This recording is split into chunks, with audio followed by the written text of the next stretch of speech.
Kaugnay sa panawagan ni Pangulong Bongbong Marcos na amyendahan ang Electric Power Industry Reform Act o EPIRA para matanggal-an niya ang system loss charges, makakapanem natin si Energy Regulatory Commission Chairperson Attorney Francis Saturnino Juan.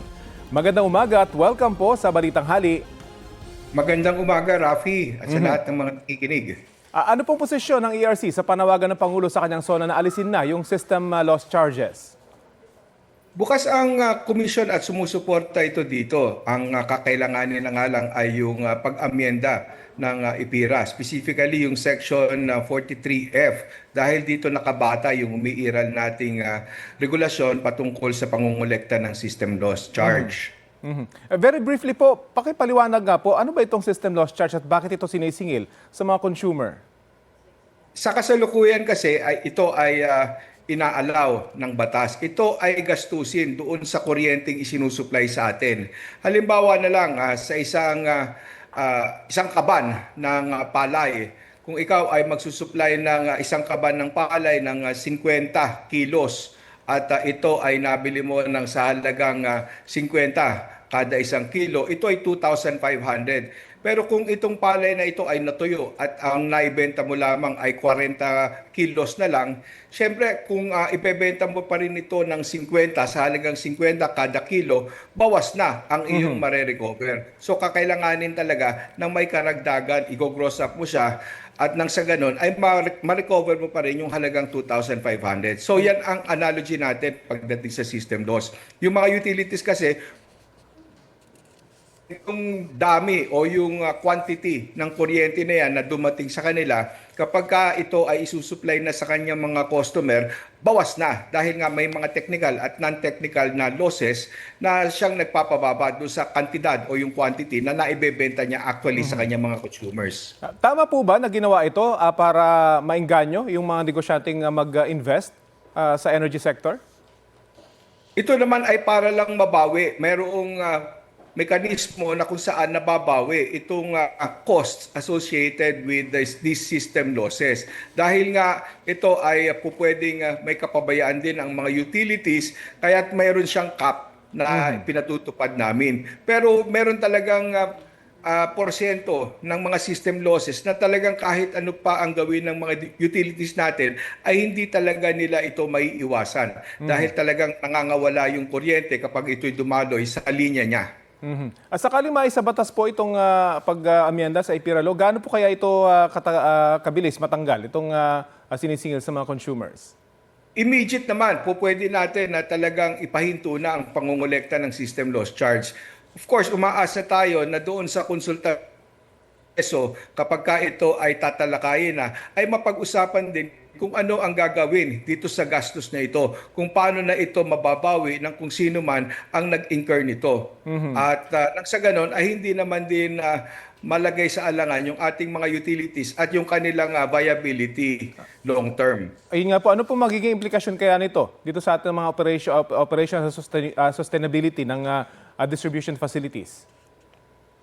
Kung sila ang mag-absorb nung gastusin na ito, una, kakailanganin talaga na mapababa nila yung kanilang aktual na system loss to the barest minimum. Nang sa ganon ay hindi naman napakalaking gastusin nito na sila ang mag-absorb dahil hindi na nila maaaring ipasa ito sa kanilang consumers.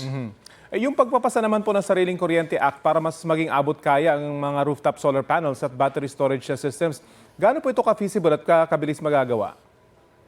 Oo, ang komisyon naman ay nahanda na gawin kung ano ang tutukuyin na dapat niyang gawin pagdating sa pagpasa ng mga batas na ito. But I understand ito ang mga batas na ito ay tumutukoy doon sa pagpapababa pa at pagpapabilis ng pag-i-install ng mga sariling generation facilities tulad ng solar at kung mayroon mang magagawa pa ang komisyon sa lalong pagpapa-streamline ng proseso ng pagkuha ng permit sa aming tanggapan ay gagawin namin. Pero yung mga solar rooftop naman talaga na purely for household, ito naman ay exempted na rin talaga sa pagkuha ng certificate of compliance mula sa komisyon.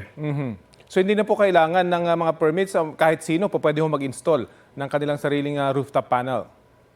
O para sa amin, ang mga self-generation facilities na ito for household, for hospital, for clinics, nasasaklaw na siya nung exemption na nasa EPIRA IRR na hindi na sila kailangan pang kumuha ng certificate of compliance sa amin. Pero of course, kung sila naman ay papasok sa mga arrangement tulad ng net metering, mayroon naman tayong mga streamlined na procedures nang sa ganon ay mapabilis din ang pagkuha nila ng lisensya mula sa amin.